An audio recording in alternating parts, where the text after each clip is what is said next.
Tengan todas y todos muy buenas tardes. Muchas gracias por acompañarnos en este segundo módulo y un saludo y un agradecimiento muy especial a nuestra expositora de lujo el día de hoy, a la profesora Candy Chévez.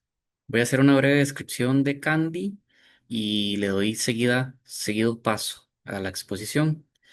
Candy es psicóloga social, máster en desarrollo local y doctora en ciencias sociales, niñez y juventud, con una trayectoria de investigación, acompañamiento y trabajo profesional vinculada a las juventudes, las violencias, los derechos humanos y las memorias sociales en El Salvador y Centroamérica.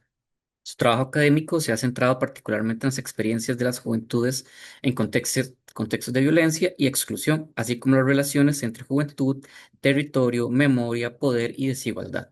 Su investigación doctoral, titulada Culpable por ser joven, Paisajes de la guerra en El Salvador contemporáneo, aborda la experiencia juvenil en contextos marcados por la violencia y las transformaciones sociales y políticas del país. Es docente e investigadora de la Universidad Centroamericana Simeón Cañas y consultora en organismos internacionales. Cuenta con amplia experiencia en procesos de investigación, formación y acompañamiento con jóvenes y mujeres desde el enfoque de los derechos humanos, el género, la participación y la transformación social.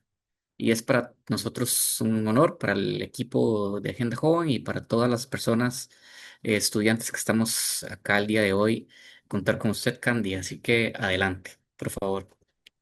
Muchísimas gracias, Brian. Bueno, también un saludo para todas y todos. Es un placer, un honor también poderles acompañar. Muchas gracias a Agenda Joven y a todo el equipo del seminario por la invitación. Realmente siempre es un gusto poder compartir y poder generar estos espacios de diálogo, de encuentro, ¿verdad? Sobre temáticas que no son muy que son muy comunes para nuestra región, pero además temáticas que nos marcan, ¿verdad? Y nos atraviesan de diferentes maneras. Entonces será para mí un gusto acompañarles durante este espacio de la sesión y poder tener también luego un espacio de diálogo. Así que una invitación para todas y todos los que van a estar en el espacio a poder generar también sus inquietudes, sus preguntas, ¿verdad? O también sus comentarios sobre estas situaciones. Hablar de juvenicidio, ¿verdad? Y en este tema de cuerpos expuestos, territorios de sacrificio y crisis de futuro en Centroamérica, siempre genera al inicio un interrogante, una pregunta que pasa precisamente sobre de qué vidas vamos a hablar o sobre de qué jóvenes vamos a hablar en particular en este escenario, porque como sabemos muy bien todos los que estamos aquí, no todas las juventudes necesariamente están expuestas a estos escenarios, ¿verdad? No todas las juventudes viven la experiencia de ser joven de la misma manera, ni les atraviesan las mismas condiciones. Entonces, a mí me gustaría que mientras vamos desarrollando un poco el espacio de este seminario, que puedan traer a la mente, digamos, anécdotas que puedan traer a la mente recuerdos de hechos, de acontecimientos, de situaciones donde ustedes hayan conocido, por ejemplo, la historia de un joven o de algunos jóvenes que hayan estado expuestos, por ejemplo, a una situación de muerte violenta, ¿verdad? Jóvenes que hayan estado en una situación en particular de exclusión, jóvenes que hayan estado frente a un contexto determinado. Y frente a eso, preguntarnos también qué hace el entorno y qué hace el alrededor con esas vidas jóvenes, ¿verdad? El juvenicidio, ya lo vamos a ir conversando, es un término que nos invita no solo a pensar en sí misma la muerte sistemática de los jóvenes, sino el proceso también a través del cual se llega a ese momento, pero también el proceso a través del cual un entorno o una sociedad valida y justifica la muerte de estos jóvenes, digamos, dentro de este entorno. Y aquí hablamos, por ejemplo, con fuerza de este tema de cuando se dicen hay vidas que merecen ser lloradas y hay otras vidas que pareciera que no, ¿verdad? ¿Qué vidas nos indignan, qué muertes nos indignan y qué muertes no, por ejemplo, ¿verdad?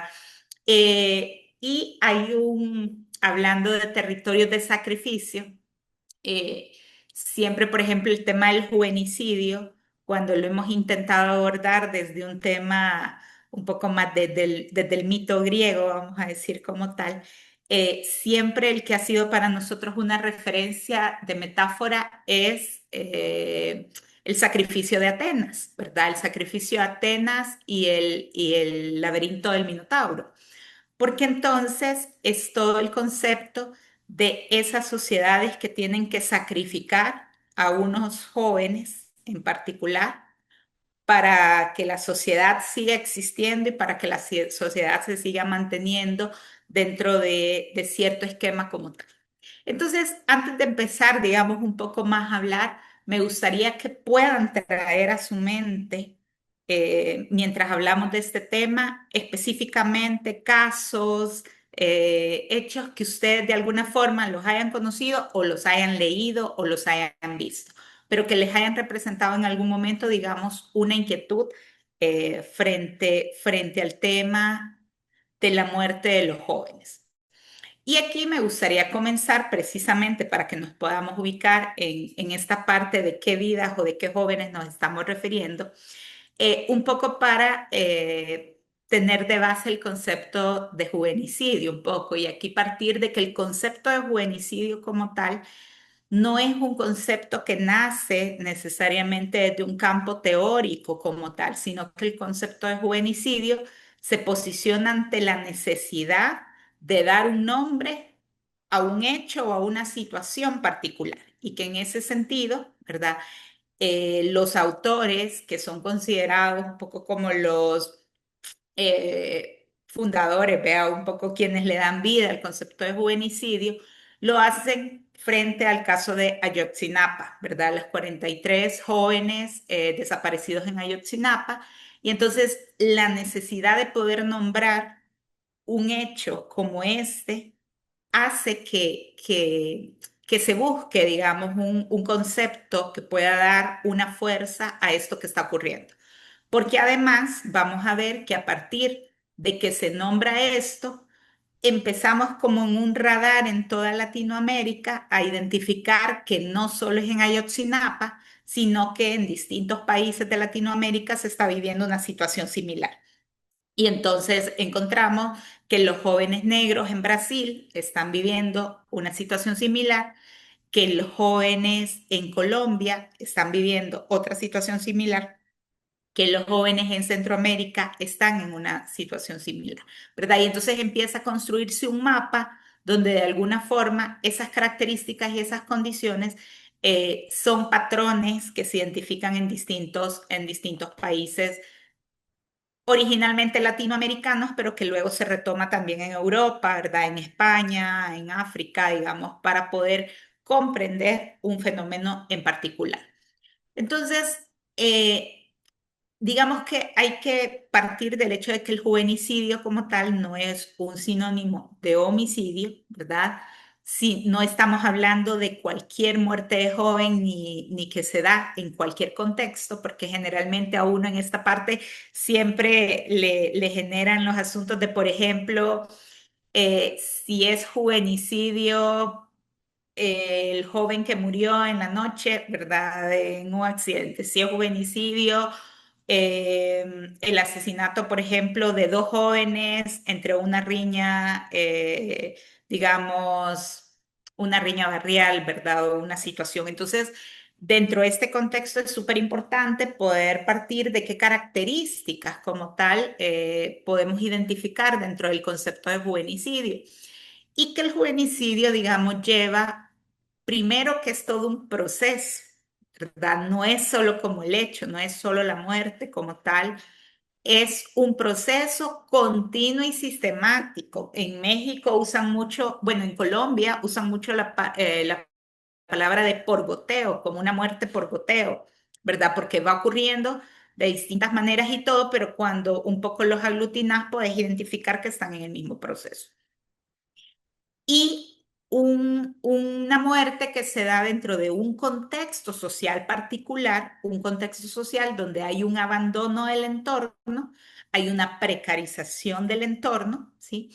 Y donde hay condiciones políticas, sociales, que permiten, que favorecen, que toleran que esa situación se genera, ¿verdad? Entonces, ese es uno como de los elementos súper importantes de poder identificar. Entonces, el juvenicidio es algo que se va dando como día a día dentro de nuestros contextos, dentro de nuestros escenarios, va tomando distintos rostros y se va transformando de alguna manera. Entonces, por ejemplo, yo cuando comencé a trabajar el tema del juvenicidio en El Salvador, que fue más o menos en el año 2000, ¿qué será? 2016, 2017.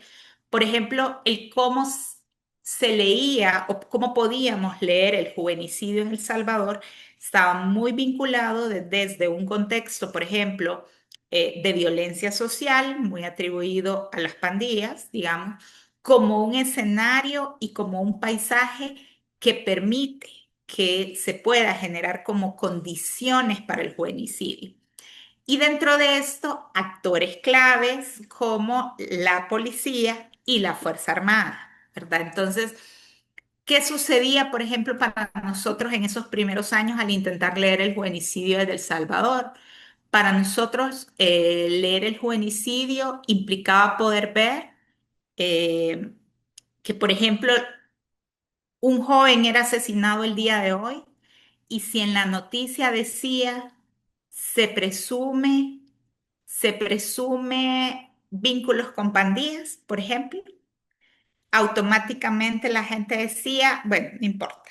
O sea, era una vida que no importa, independientemente de qué hubiese ocurrido, en qué contexto fue.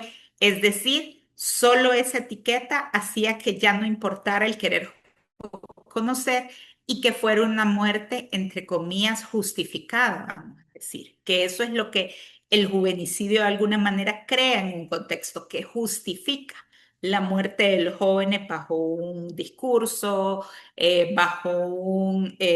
una cierta lógica, digamos, de seguridad o de construcción como tal.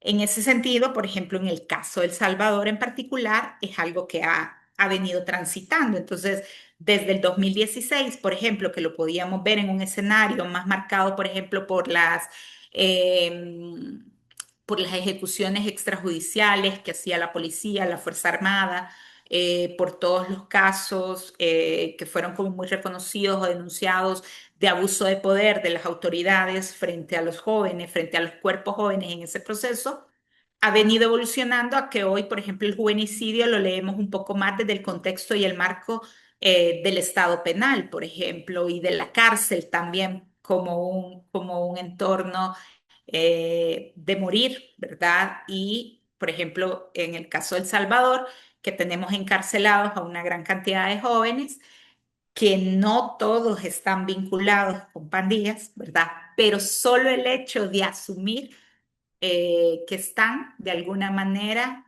justifica socialmente el decir que se merecen morir dentro de la cárcel, ¿verdad? Sin necesidad de saber qué jóvenes, por ejemplo, de los que están ahí en realidad no son culpables dentro de un escenario o no tienen ningún vínculo como tal. Entonces, esos elementos, digamos, del contexto, tanto por parte del Estado, de las políticas, de las autoridades, pero también cómo se va construyendo un discurso que legitima, ¿verdad? Un discurso que avala, un discurso que promueve y que va arraigando, ¿verdad? Y que va entrando y que se va quedando como muy en las entrañas sociales, vamos a decir, para poder permitir que este tipo de situaciones ocurra.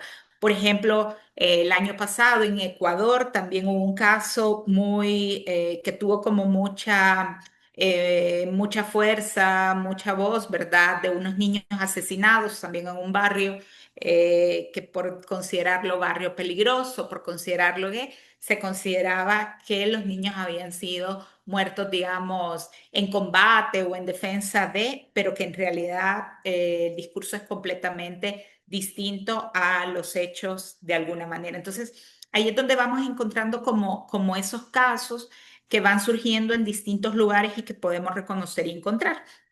Entonces, el término, digamos, sí me es importante como enfatizar, que más allá de nacer de un ámbito como académico, eh, busca ponerle un nombre a un dolor y a una indignación popular, ¿verdad? Entonces, y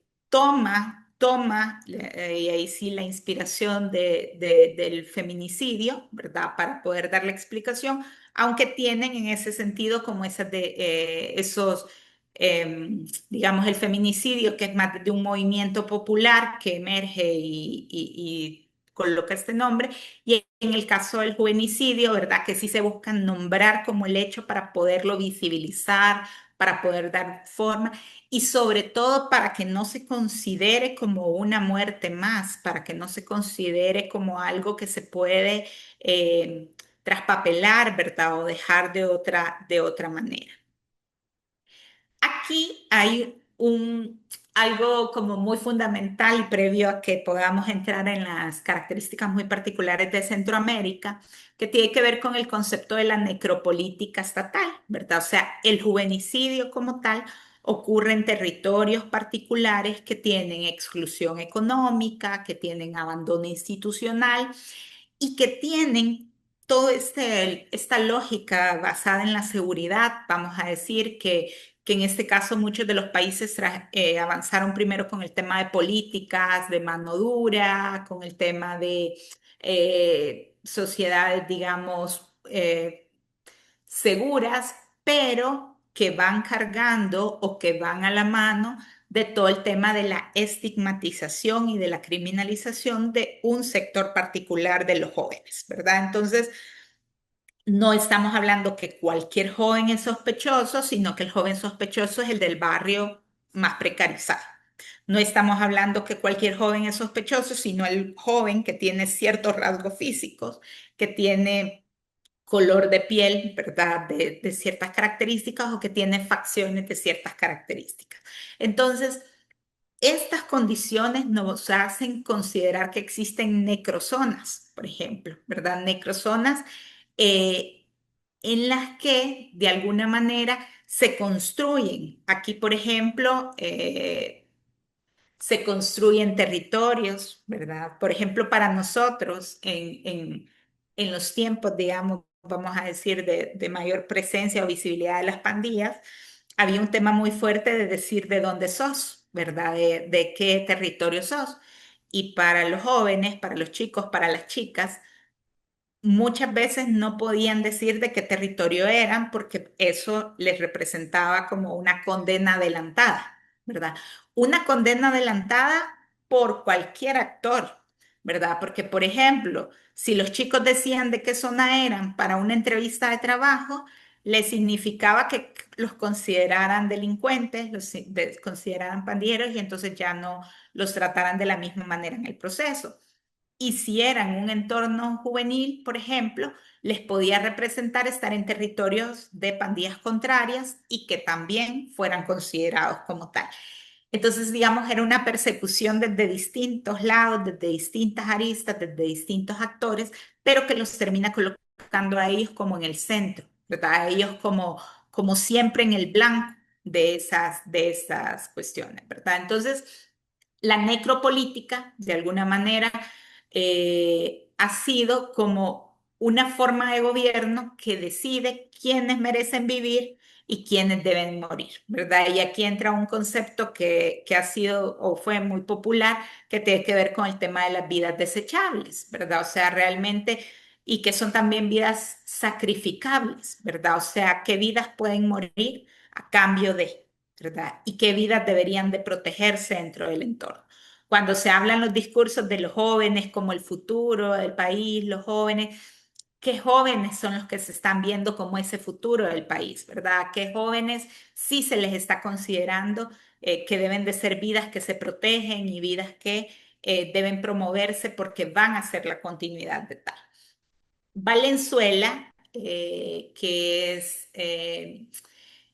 el autor, digamos, o quien le da una gran fuerza y visibilidad al concepto de juvenicidio, propone también este concepto de las necrozonas, dando seguimiento en el marco, digamos, un poco de la necropolítica, y que tiene que ver con estas zonas geográficas y sociales donde se acumula la interseccionalidad de las exclusiones. Es decir, es como esas zonas donde logran coincidir distintos tipos de exclusiones, ¿verdad? Exclusiones económicas, raciales, territoriales, y que esas zonas son las que se nos vuelven como las de mayor riesgo, digamos, a enfrentar situaciones o a enfrentar una exposición al juvenicidio como tal. Y otra característica súper importante de esto es que estamos hablando que el juvenicidio es sobre todo una acción que viene ejercida desde el Estado, ¿verdad? Desde el Estado, desde las políticas, desde estas instituciones y desde este lugar. Bueno, un poco para aquí digamos que les voy a hablar un poco de El Salvador, pero de Centroamérica en general, porque también ustedes saben que la situación de Centroamérica, nuestros países, aunque han tenido diferencia, han tenido mucha similitud. Y aquí habría que ver que una de las características del juvenicidio en Centroamérica tiene que ver que no lo podemos comprender solo desde el presente. Necesitamos hacer una mirada histórica de cómo nuestros países han venido también desarrollándose y cómo nuestros países han venido construyéndose en este proceso. Nuestros países han atravesado, digamos, procesos de guerras, de conflictos internos, de guerras civiles, ¿verdad? Procesos históricos muy marcados por procesos de resistencia donde la violencia de alguna manera ha ido fragmentando históricamente los territorios, pero donde además los procesos de paz, digamos, o los procesos, aquí tenemos mucha más similitud, digamos, entre Guatemala, Honduras, Nicaragua y Costa Rica, que digamos tuvieron como caminos diferentes en los años 90 frente a cómo se desarrollaba un poco todas las políticas de Estado en los países, pero que hemos atravesado, digamos, conflictos internos y de guerra y luego procesos de paz, pero que en realidad no lograron poder trabajar o abordar todo el concepto de lo que implica hablar de paz, lo que implica volver a reconstruir tejido social, por ejemplo, lo que implica volver a sanar un territorio y a sanar un proceso que de alguna manera se va cargando históricamente. Entonces, por ejemplo, el juvenicidio también lo tenemos que ver como un concepto histórico de nuestros países y entender que nuestra región y entender que nuestros países de alguna manera este presente que tenemos, este presente de exposición, digamos, a distintos escenarios, a distintos, no se nos construyó de un día para otro, ¿verdad? O sea, históricamente ha venido generando una fragmentación. Y luego, digamos, esta característica de la violencia social, ¿verdad? La violencia manifestada de distintas maneras, pero que de alguna forma generó eh, la necesidad de la construcción de los discursos de seguridad, ¿verdad? O sea, cómo se alcanza la seguridad en un territorio, cómo ya no es solo de hablar de paz, de cultura de paz, sino que pasa el discurso de la seguridad y la construcción como tal. Entonces, por ejemplo, en el caso de El Salvador, que una de las características venía siendo precisamente el que la población que siempre termina más expuesta a las situaciones de violencia son los jóvenes, ¿verdad? Es la población entre los 13 y los 30 años quienes terminan siempre sometidos a los distintos hechos. Y aquí voy a hacer como una breve línea histórica. Por ejemplo, en los años, en el caso de El Salvador, en los años 30, en los años 40, hubo todo un tema de genocidio a población indígena, ¿verdad? Y en los registros, esta población indígena son siempre jóvenes los que hacen los actos de resistencia, los que son además asesinados en estos procesos, ¿verdad? Y los que son expuestos de alguna forma a todo el escenario. Luego transitamos a los años 60, 70, ¿verdad? Todos los temas de alguna manera revolucionarios que vivieron nuestros países, todo el tema de lucha social, donde nuevamente vemos que son los jóvenes quienes asumen ese papel, que son los jóvenes, ¿verdad? Quienes se enfrentan como a todo este tipo de contextos y que son los que en ese entonces son acusados de ser comunistas, son acusados de ser revolucionarios y bajo esa excusa son, digamos, asesinatos también justificados o validados socialmente. Luego transitamos a un periodo, entre comillas, de paz, ¿verdad? Pero que enfrentamos otro tipo de violencia, que en este caso para nosotros fue la violencia de las pandillas, fue una violencia social generalizada, ¿verdad? Que digamos en ese sentido muy arraigada, pero donde los jóvenes siguen siendo tanto las víctimas, pero también siguen siendo como el blanco de alguna manera de todo el proceso que se genera en torno a ello. Entonces, tenemos todo un alto, todo un escenario, digamos, como fuerte de violencia y que en ese contexto es que yo les mencionaba, por ejemplo, en un inicio, que hablar de juvenicidio para nosotros implicaba también repensar como esas formas en las que la vida de los jóvenes se ven frente a estos casos, ¿verdad? De abuso de poder de las autoridades, de los discursos construidos, por ejemplo, frente a los jóvenes. Y de alguna manera todos los elementos que pueden generar estigmatización y criminalización frente a la figura, frente al cuerpo joven como tal, de alguna manera. Rápidamente en nuestra región, digamos, ese tránsito se vio muy vinculado con los temas de militarización, por ejemplo, de militarización y... Ay, espérenme que se me hizo esto grandecito. Perdón que aquí le di a mi pantalla. Ahí está.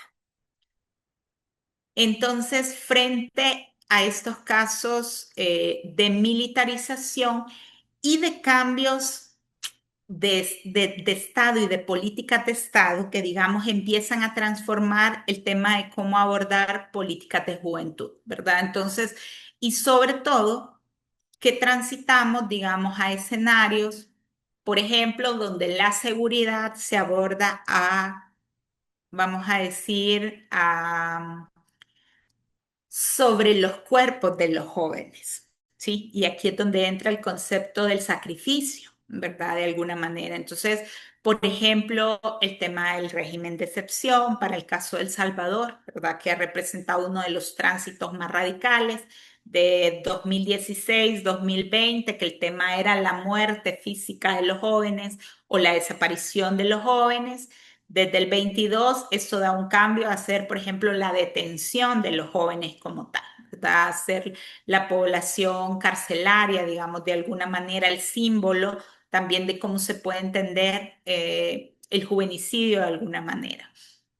En caso de otros países, y aquí, por ejemplo, voy a ponerles el caso Colombia, ¿verdad? Colombia, por ejemplo, históricamente lo trabajó, lo vio mucho más de cerca con el tema de los falsos positivos, ¿verdad? Entonces, el falso positivo es justamente un chico que es asesinado, se le acusa de ser de la guerrilla, se le acusa de ser, por eso se vuelve una vida que en teoría no importa llorar, ¿verdad? Entonces la gente si ve la noticia y la noticia dice un joven de la guerrilla es asesinado por tal cuestión, la gente al leer esa noticia parece que automáticamente dice, ah, bueno, mejor, ¿verdad? Fue una vida que facilita. Entonces, claro, pero por ejemplo, Colombia pudo demostrar que muchos de los jóvenes que fueron asesinados en el marco de ese discurso no eran jóvenes en realidad vinculados a la guerrilla. Eran jóvenes que habían sido engañados y que fueron y que se montaron de alguna manera todos los escenarios para hacer parecer, ¿verdad? Entonces, ahí entra la esencia de alguna manera de cómo se construye el juego, vamos a decir, del juvenicidio y cómo realmente nos hace la pregunta, y esto para que nos quedamos, o sea, ¿qué necesitamos de alguna manera nosotros como sociedades, como personas? ¿Qué necesitamos, por ejemplo, para justificar una muerte? ¿Verdad? ¿Qué discurso, qué argumentación se nos vuelve como para creer válida, o para creer válido un hecho? Y luego cómo ese discurso y ese hecho de alguna forma puede ser recreado y puede ser reconstruido. Aquí hay otro concepto interesante para que lo puedan revisar después y tiene que ver con la necromáquina, que este es propuesto por Rosana Reguillo, ¿verdad? También una colega mexicana que falleció hace unos meses, pero que realmente en este tema nos aporta muchísimo con este concepto, así como se habla de la necropolítica, de las necrozonas. Este planteamiento de Reguillo sobre la necromáquina justamente hace referencia a todo ese mecanismo y a todo ese dispositivo que se crea en una sociedad para que pueda funcionar. Y en esa necromáquina están los medios de comunicación, están las redes sociales, están todos estos elementos que te permiten, o sea, en ese momento, y piénsenlo ustedes cuando han visto alguna noticia, cuántas veces ustedes cuando lo han leído han dicho, ah, bueno, pero si al final era delincuente, ¿vea? O ah, bueno, si andaba metido en algo. O sea, cuántas veces nosotros también hemos justificado y hemos estado dentro de esa dinámica de poder decidir si hay una vida que vale más que otra, por ejemplo, o que nos hemos puesto en ese escenario, ¿verdad? Entonces, esos son como algunas preguntas o algunos cuestionamientos que nos debería de invitar el concepto de juvenicidio como tal. La violencia territorial, ¿verdad? O sea, la exposición de la violencia territorial que tienen los jóvenes dentro de nuestros países, que están asediados por distintas. Y aquí yo tengo una expresión de algún joven que en algún momento nos dijo, y que nosotros, o sea, nosotros quedamos como en medio de todo, porque aquí nos persigue la policía, nos persiguen los militares, nos persiguen las mismas pandillas, nos persigue el narco, o sea, puede ser como de cualquier lado y dependiendo cómo, pero al final están en un escenario como en medio de, ¿verdad? Entonces, esos... eh, nuestros territorios, aunque en algún momento en el discurso se intenta mucho hacer parecer que es un solo actor, pero en realidad son territorios marcados por diversos actores vinculados con la violencia y que eso vuelven como mucho más complejo, digamos, de alguna manera la dinámica de desarrollar las vidas jóvenes, ¿sí? De que los jóvenes puedan construir, por ejemplo, sus trayectorias vitales de una manera como mucho más libre, vamos a decir, mucho más ligera, si lo queremos decir como tal, ¿verdad? Sino que existen como muchos obstáculos también dentro de ese territorio de diferentes escenarios. Y claro, esta última década que ha tenido una particularidad para nuestros territorios y es que el militarismo volvió a tomar popularidad, ¿verdad? Y entonces es algo que es muy interesante y ahí nos lo tenemos que cuestionar mucho, ¿verdad? Porque es algo que muchos pensábamos que no iba a volver a ocurrir. Creíamos que de alguna manera las regiones, los países habían tenido ya una lección, digamos, de los años 70, de los años 80, ¿verdad? O de todo este proceso.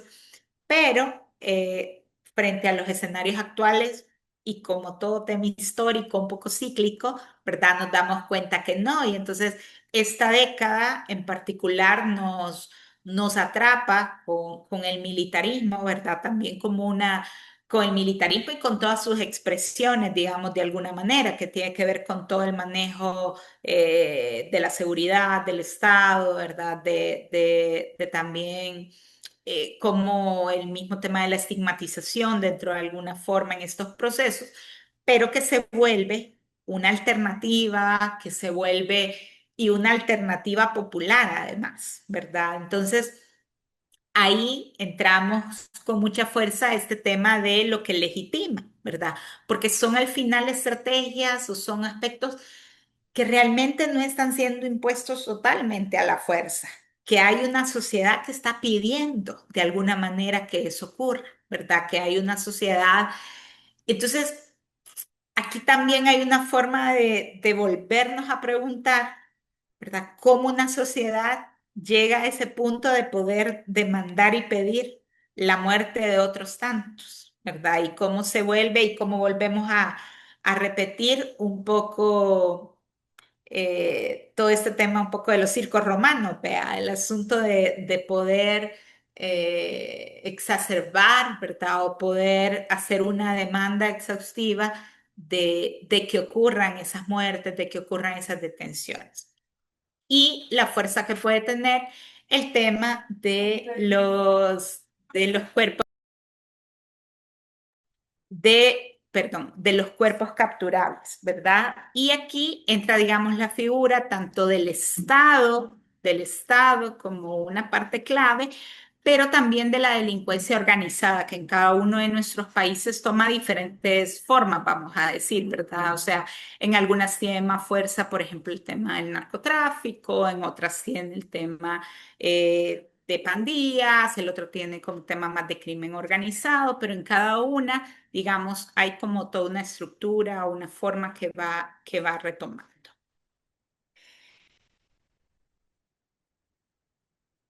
Entonces, aquí ya casi voy a ver, o ya para ir cerrando y para poder generar un poco el diálogo, ¿verdad? Y poder generar como ustedes ya vayan teniendo por ahí sus preguntas o comentarios para que podamos hacer, ¿verdad? Eh, por ejemplo, estamos hablando de cuerpos jóvenes precarizados, ¿verdad? En contextos, por ejemplo, de pobreza, que son tratados como material disponible y descartable por cualquiera de los actores que hemos considerado. Por ejemplo, fuerza de trabajo precaria, ¿verdad? En empleos informales sin protección, población que se considera sobrante, ¿verdad? Ignorada por el mercado formal, recurso capturable por economías ilegales. Por ejemplo, en Brasil, uno de los temas fuertes, por ejemplo, en las favelas, tiene que ver con que los jóvenes son quienes son como los más fáciles que se puedan incorporar al tema del narcotráfico, al tema de venta de las armas. Y eso es algo que lo encontramos en todos los países, ¿verdad? O sea, quienes son como los que se buscan más fáciles para ser incorporados. Son estos cuerpos expuestos en particular de los jóvenes que tienen estas características y que están en estos entornos muy particulares. Luego los territorios de sacrificio, vea cuáles son esas necrozonas, esos barrios donde se genera esa situación, porque no es cualquiera, ¿verdad? No son cualquier chico ni de cualquier institución. Pasa en ciertos espacios, pasa en ciertos lugares y que tiene ciertas características. Y que lo que ocurre sobre todo, ¿verdad? Es que hay la pérdida de un proyecto colectivo común y de oportunidades de desarrollo, ¿verdad? Entonces, tenemos una incertidumbre extrema que reemplaza la planificación de la vida. Los jóvenes en esos territorios en realidad viven el presente porque no saben si van a morir. Entonces hay una vida intensa desde el presente. Vivo el hoy porque es el que tengo, ¿verdad? O sea, no me pueden preguntar dónde voy a estar en un año porque no sé si voy a estar vivo dentro de un año, ¿verdad? Entonces, la desigualdad en educación, ¿verdad? Por ejemplo, yo que he trabajado, digamos, en contextos de violencia social o esto, siempre hacía una referencia que decía, la verdad que los chicos en estos barrios no les preguntaban qué querés, ir a la universidad o meterte a la pandilla. No fue una opción, no fue una elección de estos territorios, digamos, como tal. Entonces, hay todo un tema, digamos, de sustitución de escenario, ¿verdad? O sea, ¿qué le estamos ofreciendo a los chicos de hoy? Les estamos ofreciendo la cárcel como tal, digamos, o sea, o la cárcel como camino o esta posibilidad de alguna manera, ¿verdad?, de generar. Y entonces vemos como limitada la posibilidad de desarrollar esa trayectoria juvenil, digamos, en su máximo esplendor. Bueno, por temas de tiempo me voy a quedar por aquí porque quiero escucharles, quiero ver preguntas y a partir de las preguntas pues complemento con algunas cositas que se me quedaron por ahí. Entonces les agradezco muchísimo su atención y en la disposición de escucharles para poder conversar en este espacio. Muchísimas gracias, Candy.